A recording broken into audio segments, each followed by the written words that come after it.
7월 11일 목요일, 오늘 10% 이상 급등한 종목과 그 이유에 대해서 알아보겠습니다. 오늘 장은 오후 4시 키움증권 기준으로 코스피 지수는 0.81% 상승한 2891.35포인트로 마감했습니다. 외국인은 매수, 기관은 매도로 임한 가운데 개인은 매도로 대응했네요. 한편 코스닥 지수는 0.71% 하락한 852.42포인트로 마감했습니다. 외국인과 기관은 매도로 임한 가운데 개인은 매수로 대응했습니다. 그럼 본격적으로 오늘의 급등 종목들을 살펴볼게요. 오늘 10% 이상 급등한 종목은 총 19종목으로 코스피에서는 3종목, 코스닥에서는 16종목이 나왔습니다. 이 중 상한가 종목은 라파스, 코아시아CM 두 종목이고요.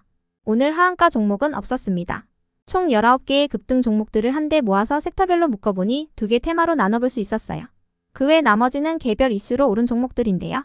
먼저 1번 비만 치료제 섹터입니다. 글로벌 제약사인 노보노디스크의 비만 치료제로 유명한 위고비가 국내 출시를 위한 막바지 수순에 들어갔다는 소식입니다. 위고비가 국내에 출시될 경우 한국은 세계에서 9번째로 위고비 출시국이 되는데요. 위고비의 한국 등장은 한국 비만 치료제 시장에 끼치는 영향도 적지 않을 것으로 전망되고 있습니다. 아직까지 국내 판매 가격은 확정되지 않았지만 미국보다는 낮은 가격에 처방받을 수 있을 것으로 기대되고 있는데요. 미국에서의 위고비 처방 비용은 180만원이며 독일은 43만원, 덴마크는 45만원 수준입니다. 한국과 비슷한 의료보험 체계를 운영하는 일본의 경우 37만원 수준인데요. 이러한 소식 속 일부 비만 치료제 관련주들이 강세를 보였습니다. 이 중에서도 라파스는 붙이는 비만 치료제 위고비의 임상 일상이 10월에 종료된다는 소식이 전해지면서 라파스가 대원제약과 함께 패치형 비만 치료제 위고비를 공동 개발 중이라는 사실이 부각되며 상한가로 마감했습니다.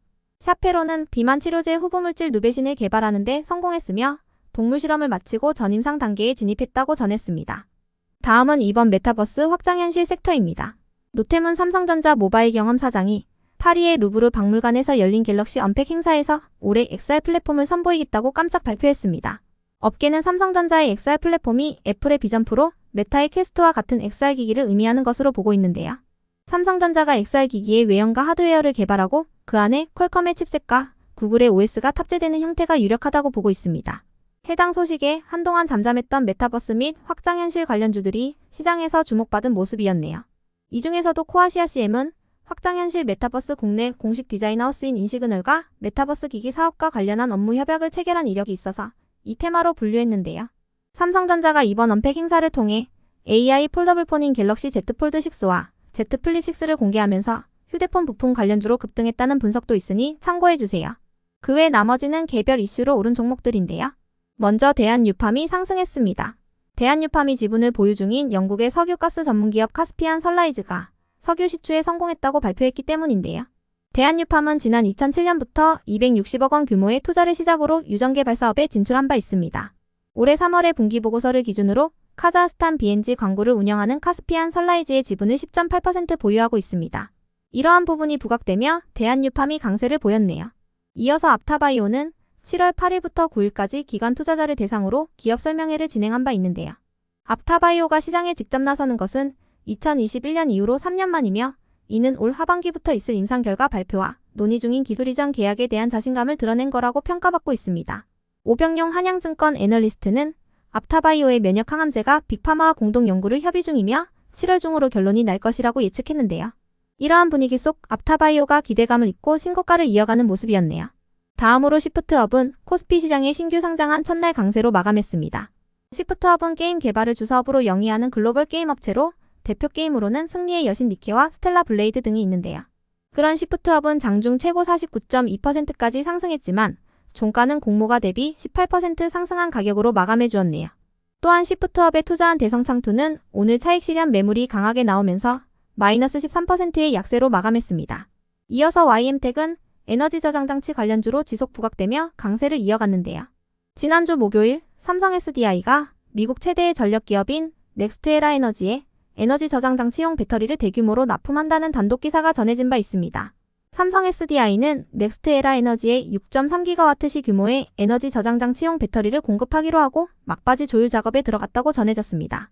이러한 소식 속 YM텍이 에너지 저장 장치용 EV 릴레이를 삼성 SDI와 LG에너지솔루션 등에 공급 중이라는 사실이 부각되며 지속 강세를 이어가는 모습이었네요. 릴레이란 배터리 내부 전기 에너지를 안정적으로 제어하는 부품으로 배터리를 활용하는 모든 산업에 적용할 수 있다고 알려졌습니다. 다음으로 제주맥주는 중국의 대표 맥주인 화룬맥주사의 설화맥주를 국내에 유통한다고 전해지면서 실적 회복 기대감을 잇고 강세를 보였습니다.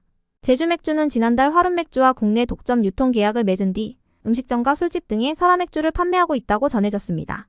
제주맥주는 시장 반응을 보고 설화맥주를 편의점과 대형마트 등의 가정용으로도 출시할 예정이라고 하네요. 이어서 휴림네트웍스는 최근 운영자금 확보 목적으로 카이브 투자조합을 대상으로 한 3자 배정 유상 증자 소식이 있던 종목인데요. 다음날 운영자금 확보 목적으로 팔란티어 투자조합 1호 등을 대상으로 한 전환사채 발행 소식도 전하면서 연일 강세를 이어오고 있습니다. 어제 장마감 후에는 3자 배정 유상 증자에 대한 증권 발행 결과 공시가 있었으니 참고해주세요. 다음으로 코아스는 최대 주주인 노재근이 백운조합에 보유주식 221만 주를 66억 원에 양도하는 최대 주주 변경 수반의 주식 양수도 계약을 체결했다고 공시했습니다. 더불어 운영자금 확보 목적으로 3자 배정 유상 증자와 신주인 수권 부사채권 발행, 전환사채권 발행을 결정했다는 공시가 연달아 올라오기도 했는데요. 이러한 자금 조달 소식에 3일 연속 상한가로 마감한 뒤 오늘은 15% 급등한 가격으로 마감해 주었네요. 이어서 손이 드는 파트너 기업이자 캐나다의 리튬 배터리 리사이클링 기업인 리사이클리코가 본격적인 블랙 파우더의 생산 판매를 개시한 것으로 전해지면서 상승했습니다. 리사이클리코는 합작사를 통해 대만의 배터리 재활용 공장 부지에 1단계 분쇄 시설을 건설했다고 알려졌는데요. 지난 6월 말에 첫 번째 블랙 파우더를 선적했으며 향후 선적을 위한 준비도 마친 상황이라고 전해졌습니다. 블랙 파우더란 리튬이온 배터리를 파쇄한 후 선별적으로 채취한 검은색 분말인데요. 니켈과 리튬, 코발트, 망간 등을 함유하고 있는 중간과정 원료로 검은 황금으로도 불리며 배터리 재활용의 핵심 원료로 알려져 있어요. 블랙 파우더에서 회수한 희소금속은 리튬이온 배터리와 전기차 모터, 태양전지 등의 제조에 사용됩니다. 참고로 폐배터리와 관련해서는 정부가 사용 후 배터리 산업을 육성하기 위해 법과 제도를 구축하기로 했다는 소식도 있었으니 체크해 주시고요. 한편 CCS와 에머리지, 홈캐스트의 급등 이유는 파악되지 않았습니다. 이어서 IOK는 이틀 전 장마감 후 기타 자금 확보 목적으로 KBB조합을 대상으로 한 50억 규모의 전환사채 발행을 결정했다고 공시했습니다. 해당 공시에 상승세를 이어가는 모습이었네요. 끝으로 SG글로벌은 현대차의 인도 증시 상장 기대감이 지속되며 강세를 이어갔습니다. 그럼 오늘의 거래량과 거래대금 상위 종목들을 시장별로 살펴보고 마칠게요.